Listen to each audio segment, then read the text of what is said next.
I'm thrilled to be here at Creative Learning, Childcare, and Preschool with business owner Sayah Boudro, who is also a very good friend. Sherry, thank you for having me today on this most recent Communities Conversations. Well, thank you. I'm very honored that you invited me to do this. Yeah, well, it's great to be here, and it's always fun to talk to you. So Yes. I'm hoping to learn a little bit more about you and just hear about what you've been up to. So I'll start like I do with many of these shows is at the beginning. That's okay. We love company.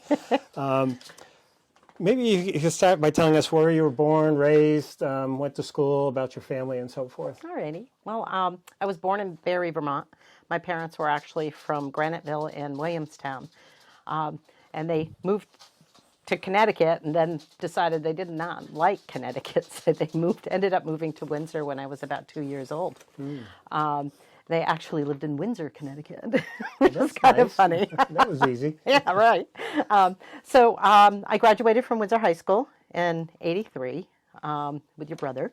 And I had met Bruce towards the tail end of high school, and we got married, and we decided that we were going to stay in Windsor. For me, staying in Windsor was a choice because I didn't grow up around cousins. Mm-hmm. They were in Randolph, or I had cousins at my aunt and uncle. My uncle was in the military, so they traveled around all the time. So I didn't have that, like, cousin family really closeness, and the Boudro family is such a large entity in this town that I wanted my kids to be able to have that contact, that connection with my parents being here and Bruce's family being here. So we chose to stay here. And you also married into the great class of 1980. I know, exactly. Class, right? You and Bruce graduated together. 83 special too. Yes. Well, what were some highlights of growing up in Windsor? Oh my gosh, Windsor's such an awesome place, and I think it was really unique too when we were growing up because we were able to roam. We could free range through this town. I loved, once I was old enough, I could get on my bike and I would ride to the pond in the summer and for swimming lessons and for swim team, and we would during the break time when it was the adults' turn to be in the water, not being bothered by kids. I remember. I remember that, and we would get on our bikes and we'd go down to Stoney's and we'd get candy and soda and a bunch of junk food and come back to the pond, and we played cards and listened to music on our little radios. And that was such a neat thing. And I grew up on West State Street, so Paradise Park was basically our backyard for those of us in that neighborhood. So we would ride our bikes through Paradise Park, and we would raid our parents' the garages and grab wood and haul it up there and attempt to build forts, and that was just kind of neat and really special to be able to do that, and it's nice to have that for my kids as well. We kind of did that as well, up above Juniper Terrace where I grew up, and sometimes in the closer part of Paradise Park. Yeah. During that time, did you have people that were special to you in terms of like mentors that you looked up to and that helped shape maybe who you are today, your career? I was really thinking about that when you posed that question to me, and I was like, who were my greatest influences? And I would have to say that Mary Putnam and Penny Armstrong, they both, they saw something in me. I was that undiagnosed ADD girl who kind of stared off and it didn't look like I was paying attention, but they saw something in me and they kind of challenged me and pushed me to be better rather than just pushing me off to the side.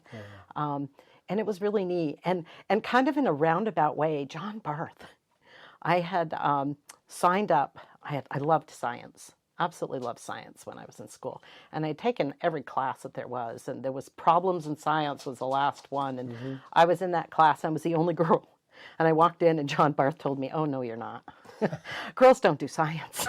Is that what he said? That's what he said to me. Surprised. Brought me down to the office and tried to get me into a different class. And they were like, "Nope, she has to be in this class because it's the last one and she has to take a science." Yeah. So I went back in, and at the end of the class, he said to me, he says, "I was wrong. He says, great job. I had an A in everything that we did. I made solar panels, or a solar panel to heat up my parents' pool.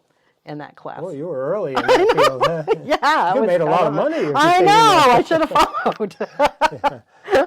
Well, let's talk about what you're doing now. You provide childcare and early education services, and I know from our time together on the school board that, you were really, I think you, after your time on the school board, you even went and got more education just to continue to excel in that field. Yes. So how did you get into it, and what was your career path to do that?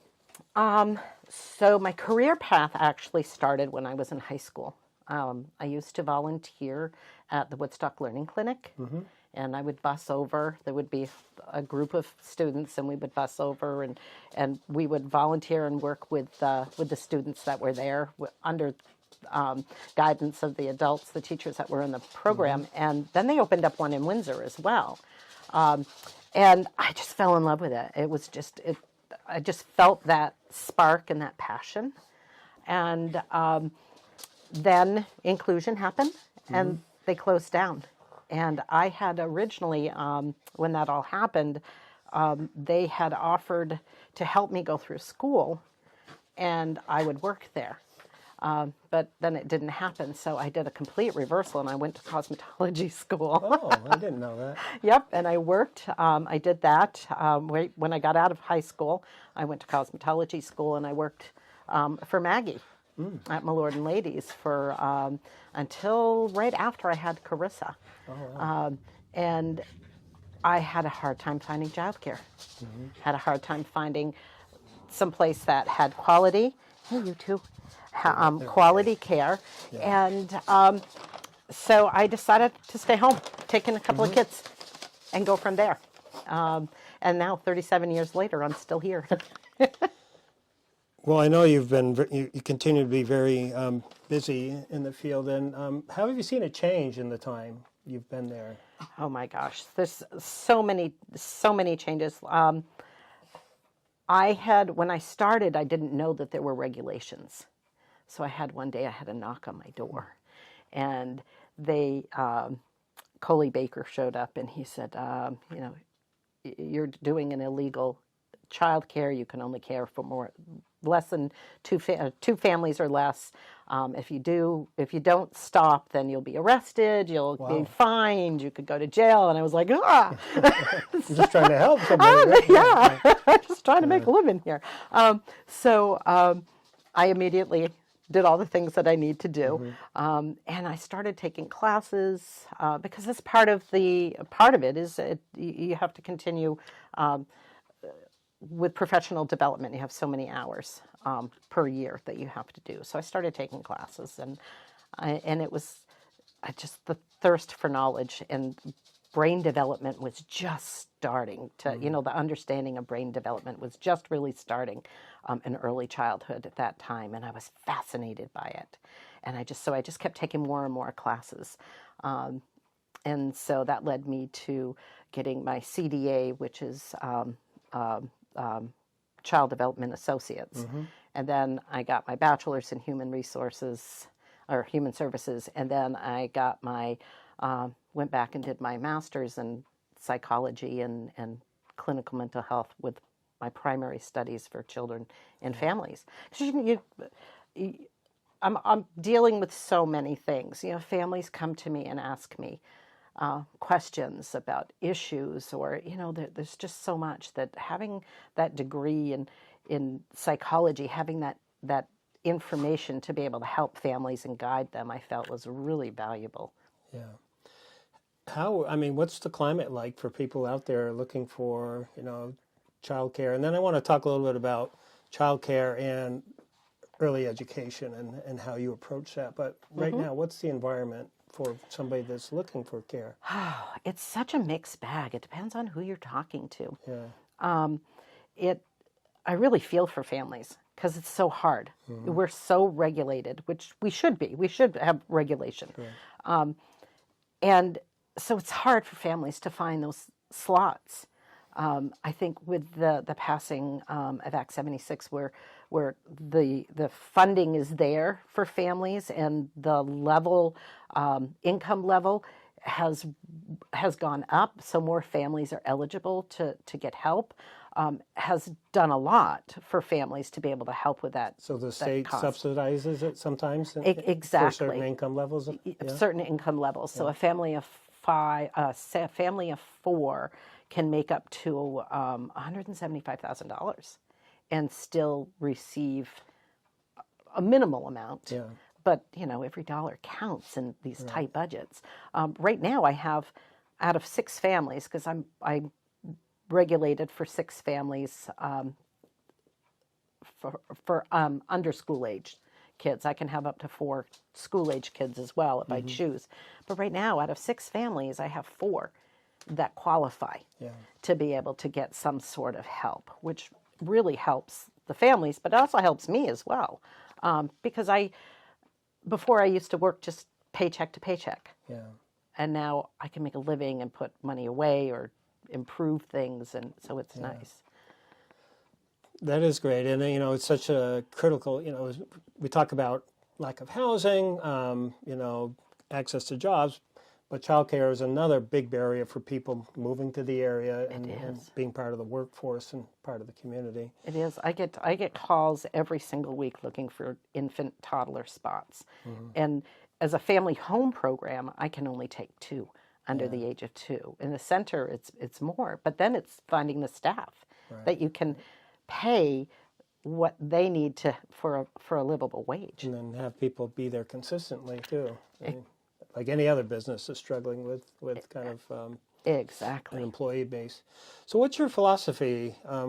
It's childcare and preschool, early education. I know you're big on education. So, what's your philosophy? What's your approach to interacting with the youth? And it goes right back to my childhood of that free range, being able to. We learn best through hands-on. We learn best through trial and error. So that's my program.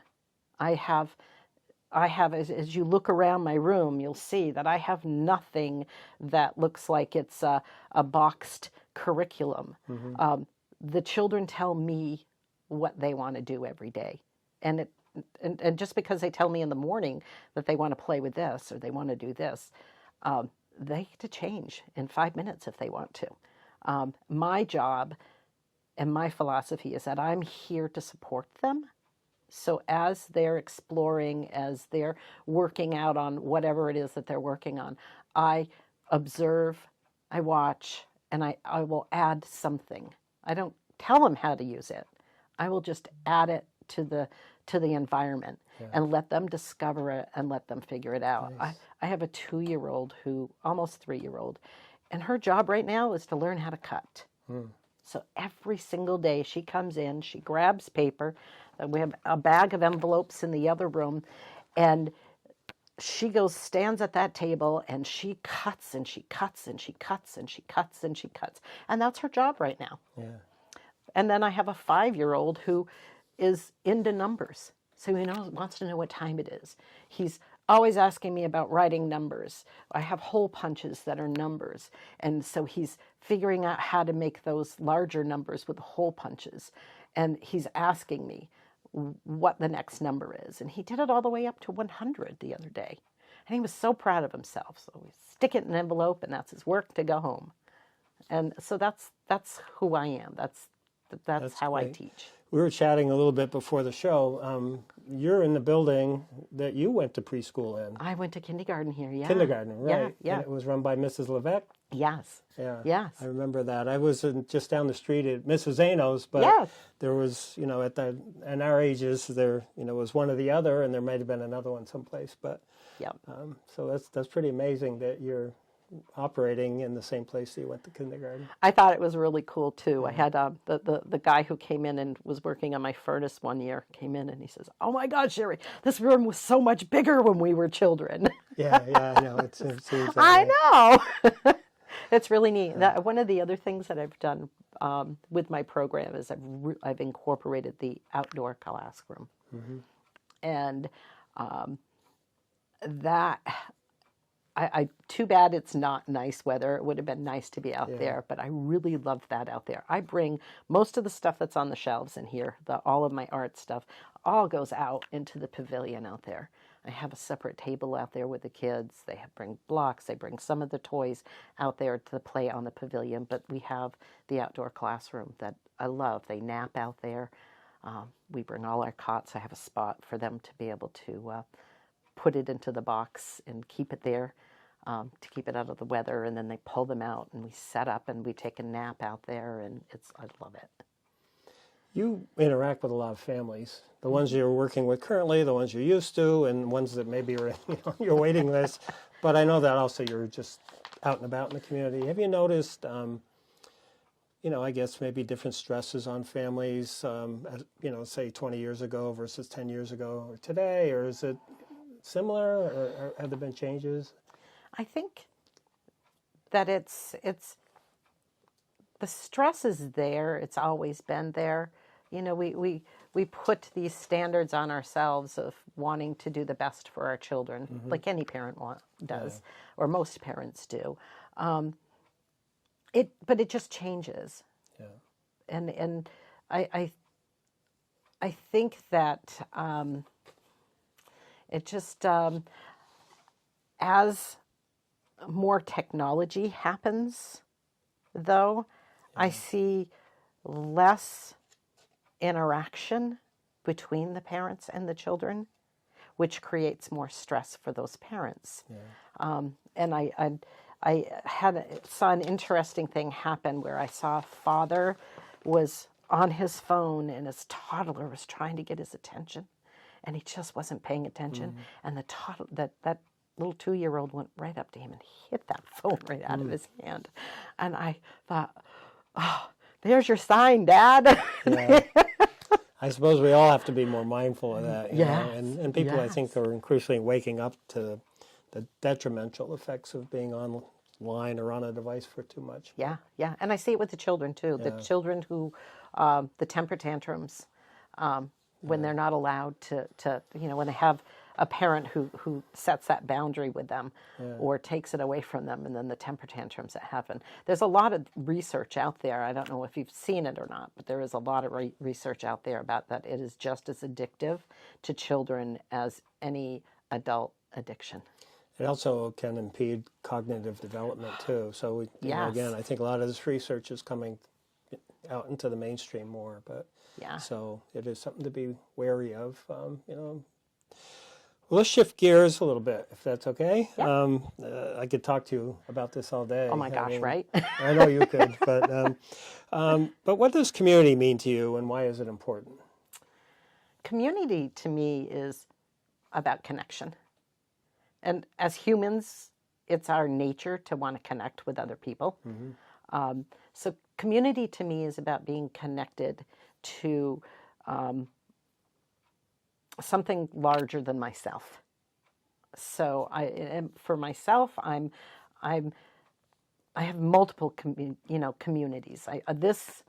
My program is a community. Yeah.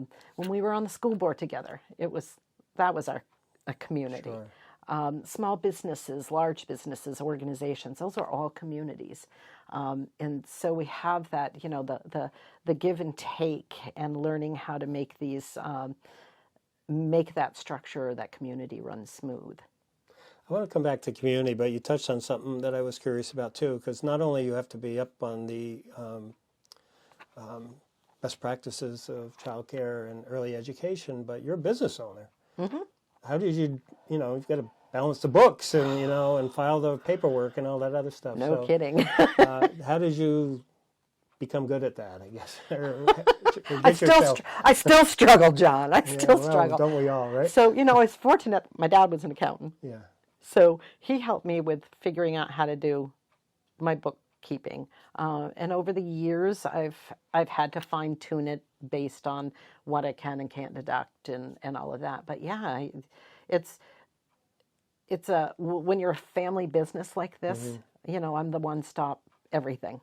So I drive the curriculum. I do my bookkeeping. I make sure I'm following all the rules for regulations. I have a manual that the state gives me that tells me what I should be doing. Yeah. And then I have the licensor who comes in to check once a year to make sure I am in compliance with all of the regulations. And it comes down to even my bookkeeping. They check on that as well to make sure that I'm keeping accurate books, keeping accurate attendance, and all of that. You mentioned your dad, Paul Sayah. I had the good fortune of working with him one summer when I worked. I was in college. I worked down at Stacy Fuel and Lumber. Yeah. And he was the bookkeeper down there. And such a nice man. I don't think I mean, he always was smiling when I saw him. And I mean, you're really lucky that you had him in your life to help you start the business, because he's a very gifted person. Yep. Yeah. I would call him up and say, "Dad, how do I do this?" Yeah. Such a nice man. Well, what are some other things you do in the community? I know you're out and about a lot, right? I am. Well, over the years, I was on the school board, and I was a Girl Scout leader, coached softball when my daughter was playing softball at one time. I was active in the church. I was a youth minister and a Eucharistic minister in the Catholic Church for a while. And then in my larger community, in my business community, I've been a network leader. It's required to be part of a network to attend monthly meetings. And so I've been a leader in a network. I've been committee leaders. I think you were just at a conference of some sort. Yeah, for continuing education. Yeah. So I go to, I'm a member of Vermont AEYC and the national one that we call NACY. And I go to the conferences there to stay up on the latest technology or the latest child development, best practice, and we are. I lost my chain of thought. Oh, that's okay. Just a couple quick questions. Another quick question, and then we'll conclude. We try to keep these to around a half an hour, but right. Just what are some other things in your life that bring you enjoyment? What do you do for fun? Oh, what do I do for fun? I go camping. You like to read. I like to read. Yeah. Yes, I've always been an avid reader. I know you have camp. We have our camp, but we also have a camper, and we go camping with friends. I like to dance. I like to garden. Spend time with my family. You get a lot of energy. Yes, I think I do. Well, I guess always, have a great time when I see you and Bruce out and about. Yeah. I totally believe in living my life to the best that I can. What brings me joy. Yeah. And brings, a lot of other people joy also. Thank you. Do you have final comments, words of wisdom, or concluding remarks you'd like to share? Again, this show is really to kind of introduce somebody, not introduce, but get to know somebody in the community a little better, and then, kind of tighten the bonds of community a little bit. So, I had a lesson at a really young age. Lois White, absolutely adored Lois White. Music teacher at the school. Yeah. And she had made a decision about something that I just felt wasn't fair. And I was at home and I was complaining about it. My dad said to me, he says, if you have a problem, you need to go talk it out. But if you go and do this, you have to talk with respect. And I wrote it down because that way I'll say it right. But he said, however, you always need to choose your words wisely. Yeah. He says, because you never know, even if you don't agree and you didn't change that person's perspective, that maybe someday in the future, that person's going to remember how respectful you were and how wisely you chose your words. And they may be a person that will advocate for you later on in life. Yeah. And so I did. I went and talked to Lois, and she told me why she did what she did, and I told her why I felt like I felt, and we walked away, and she went back to my father afterwards and had said, wow, that was great. Yeah. And in this time where things are so volatile and people are not as understanding as they should be, right. I think that that's something that we all need to start practicing, is use our words wisely. it's okay to disagree. Right. It's okay to have a difference of opinion, but do it respectfully. No name calling. Yeah. Choose your words wisely. Yeah. That's great wisdom passed on to you from your dad to you, and I'm sure you're passing on to so many others. So, Yeah. Sherry, I'm going to shake your hand and thank you, and then I'll hug you after the show. Thank you.